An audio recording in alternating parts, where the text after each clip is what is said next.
episode 19. And today we're talking essentially the reason businesses are failing and the people in those businesses don't even know why. Um, and what I'm going to cover today is I'm going to cover kind of like what is that reason that businesses are failing, um, why it matters, and why it's kind of like so sneaky and a little bit insidious, especially for creative entrepreneurs and people that are almost more artistic or creative in their endeavors or people that have a mission that they're going on. They're more likely to kind of like fall prey to this. um I'm going to cover kind of like what you need to know about it and what you can do to kind of go about fixing it. um Again, if this is your first time here, this is Starting 101. And really, this show is happening for two reasons. One is to answer the question of how do you create a business from scratch that is based on systems so you're not trading your time for money. And the second reason is that I'm going through this process myself and I wanted to document that journey. And so I'll be doing 101 of these so that by the time I get to the end of it, there's essentially a breadcrumb of what did I go through, what was the thought process, what were the lessons along the way, and that's what I share here. Um, right before we get into it, I was going to say if anybody does want to, I want to have more people in this journey with me. And any clear business starts with a good, solid, clear idea. I just had somebody join the intent framework today. I was really excited about it. It's a 5-day course that gets you from your essentially vague idea to like clear project plan and the direction for you to go. So go check that out at jpadamsonline.com/intent. If you have an idea and you're just not clear on it or you don't feel solid on it, because I mean, hey, if you clarify the idea and you come up with a plan and it doesn't work, you can always throw it out, uh, or table it or come up with another idea. But, go check that out at jpadamsonline.com/intent. Anyway, let's jump into it. So let's start right away with the what. Um, the reason that most of these creative businesses, creative side hustle, it's almost like the more creative or the more passionate you are about your mission or what you're making, you're more likely to fall prey to this is because the nature of your focus is going to be on the mission and it's going to be on the product that you're making. And so you basically forget the business objective. And that's the number one, that's the reason. The number one reason that people are failing, like their businesses could be failing and they don't even know it's failing because they don't have that target set. And so because of that, they don't even know that they're off the mark because they didn't plan it, they didn't aim for it, they didn't set that objective. And because of that, they're just going along, doing a lot, taking a lot of activities. And so they think they're doing something, but they can't tell you for sure that that's the finish line that they're headed for. And the action that they're taking today is moving them in that direction. So, the reason I picked this today was because I was having a conversation. I had about 2, 3 conversations this week with people, and these are people that really are on board with great causes. One of them is a nonprofit that's trying to really bring attention to something that's very serious.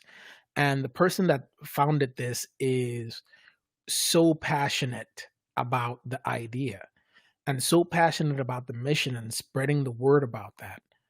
But in the process and having this conversation with him, I'm realizing that because of their focus on spreading the word and bringing the mission to everybody else, they kind of use that as their primary benchmark, but at the risk of running out of money to keep the business going.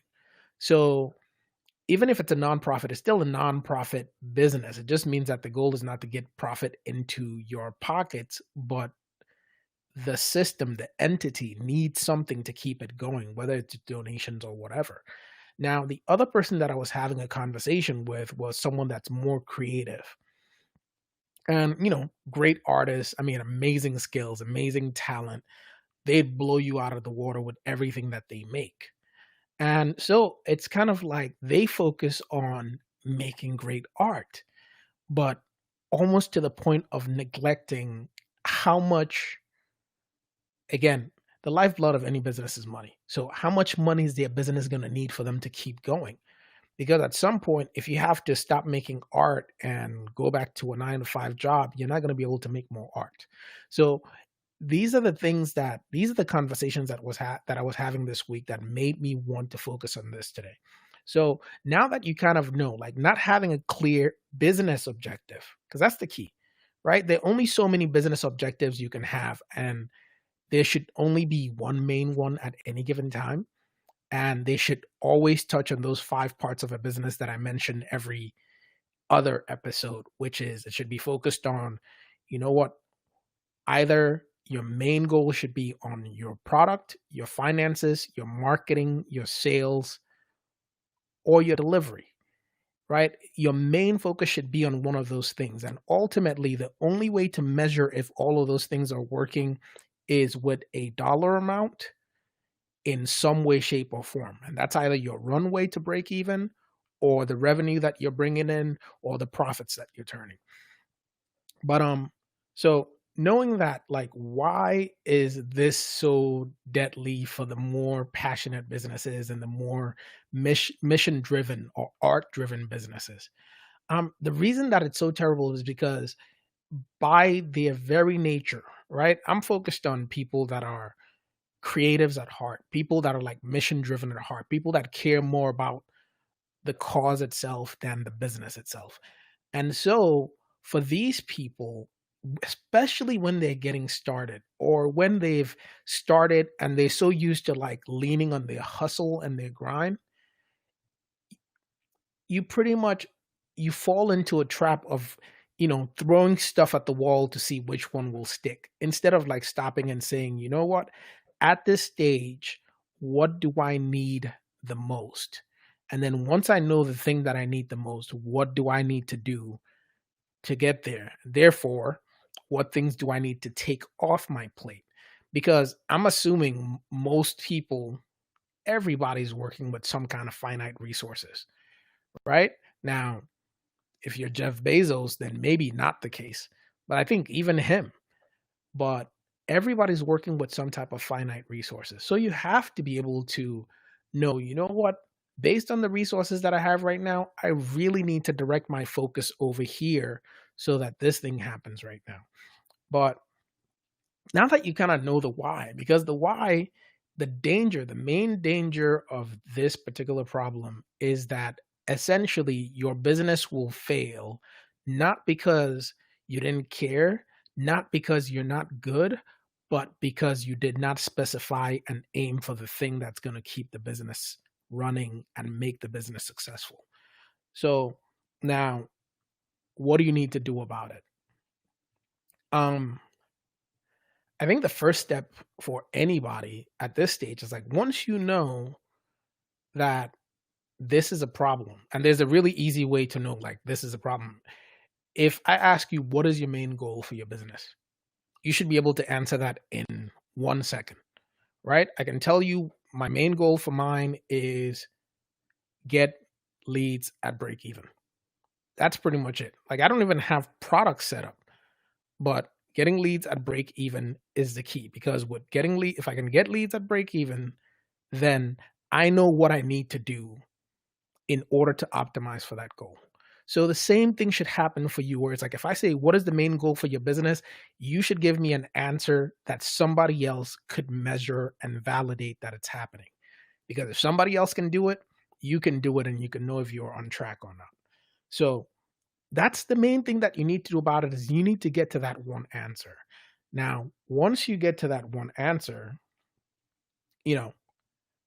how do you then make sure that you're actually turning your business around so that it's getting to a point where it's going to succeed? I think that part of it is where the work is. I think clarifying your goal is hard just because you got to weed through your many different ideas or maybe conflicting priorities. But actually then aiming and making sure that everything that you have is now set to take you in the direction of that thing, and you know the processes or the actions that are going to move you in that direction. That's the work. And essentially the how of that is, you have to now, once you know what that main goal is, you have to now see like what are your activities that you're taking today.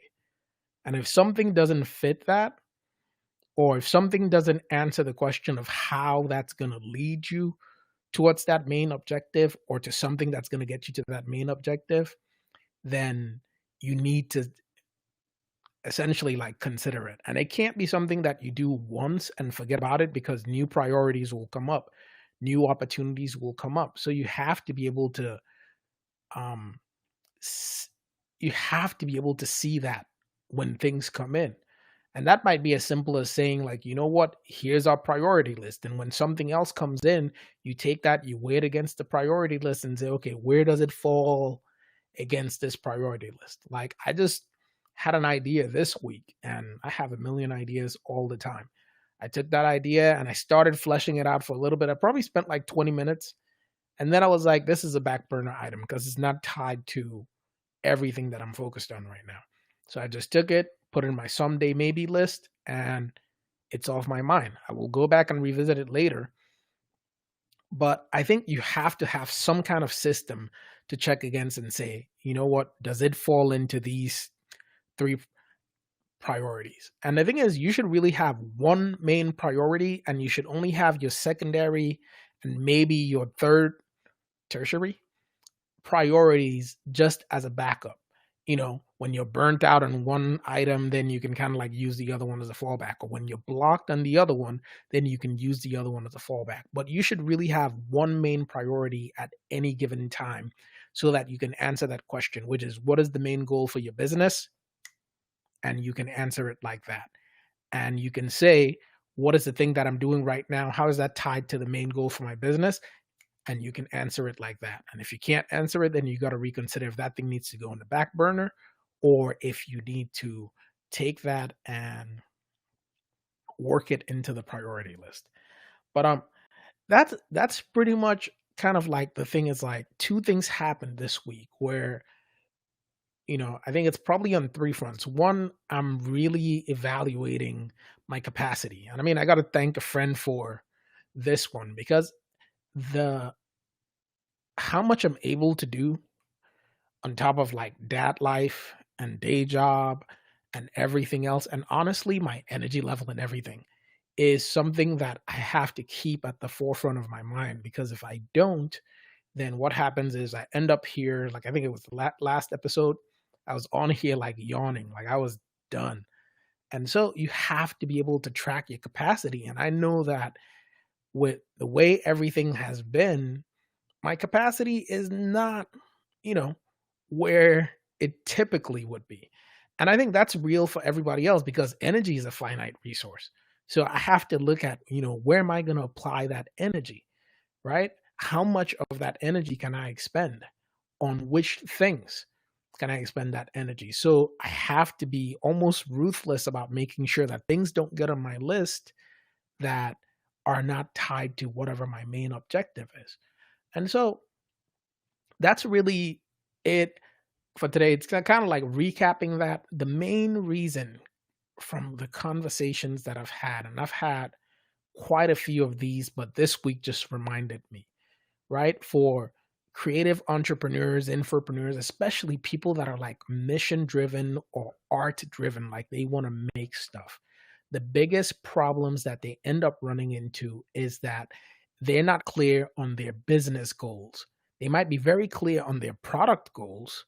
They might be very clear on the cause and the mission, but they're not clear on what the business needs in order to support them to go make the best work that they need to do.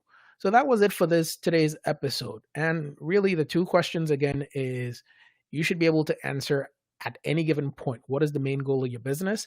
And at any given time when you're working on something, you should say, how does this tie to that? And just to be not a hypocrite myself, I can tell you exactly how this thing ties to my main goal of getting leads at break even, which is if any one of these videos break out and a lot of people start watching them, I can essentially like retarget those. And that will lead to leads that convert better than people that don't know me at all. Or I can take one of these, promote it, and then based on the amount of people that actually watch it at a different decent point, means they're interested in what I'm talking about, which means then that tells me at a specific and measurable way that that's a topic that I can then use to promote a concept that I'm doing. So as you see, like these are all things that, it seems like, a lot of people go on and they go on their Facebook Live and they can, post on Instagrams and everything else, but it's like, okay, how does that tie to your business? You should be able to answer it and don't make it up, right? There should be a plan behind it. And so that's pretty much it. I think I introduced myself at the beginning of this, but I'm JP from jpadamsonline.com. This is Starting 101. Thank you so much for hanging out with me. I appreciate, like, I always get excited when people join the intent framework. So if you haven't joined that course, go check it out.